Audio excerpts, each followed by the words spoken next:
L'autorité de la statistique publique vole au secours de l'INSEE. Cet organisme veille à l'indépendance professionnelle, à l'objectivité et à la qualité dans la conception des statistiques publiques en se référant aux standards européens. C'est lui qui vérifie que l'INSEE fait bien son travail en examinant toutes les polémiques sur le sujet. Cette autorité est très méconnue du grand public, mais elle prend la parole solennellement ce mercredi pour démentir les fake news diffusées récemment. L'INSEE a été critiqué sur 3 sujets.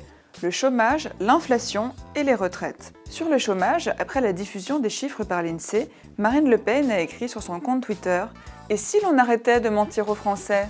En réalité, l'INSEE ne peut pas mentir sur les chiffres du chômage puisqu'il s'agit d'un sondage réalisé auprès des Français eux-mêmes qui déclarent s'ils sont en recherche d'emploi. Sur l'inflation, c'est le démographe Emmanuel Todd qui accuse l'INSEE de mal la calculer et de donner une fausse image du niveau de vie des Français. Emmanuel Todd pense que l'INSEE obéit au pouvoir politique parce qu'elle est rattachée au ministère des Finances. Je demandais leur détachement du ministère des Finances, mais je demande une purge maintenant, vraiment tout de suite.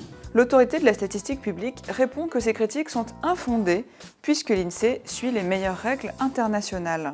Enfin, sur les retraites, le gouvernement a récemment demandé à l'INSEE de créer un indicateur, le revenu d'activité moyen, pour pouvoir calculer la valeur du point. Le revenu d'activité, non seulement vous n'avez pas été capable de nous le définir alors que nous le demandions, mais il n'existe même pas dans les indicateurs de l'INSEE. Cela a donné lieu à beaucoup de critiques, même à l'intérieur de l'INSEE, où des syndicats y voient une menace pour l'indépendance de l'Institut. Ils ne veulent pas que l'INSEE porte la responsabilité d'un indicateur dont, je cite, « le seul but serait de baisser le niveau des retraites ». Mais là aussi, les craintes sont exagérées.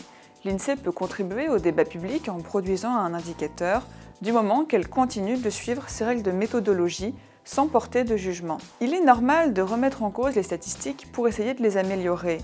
Mais les attaques récentes étaient injustes, souvent peu argumentées, à l'emporte-pièce. Elles se contentent de nourrir la suspicion des experts publics. Mais les statisticiens ne vont plus se laisser faire.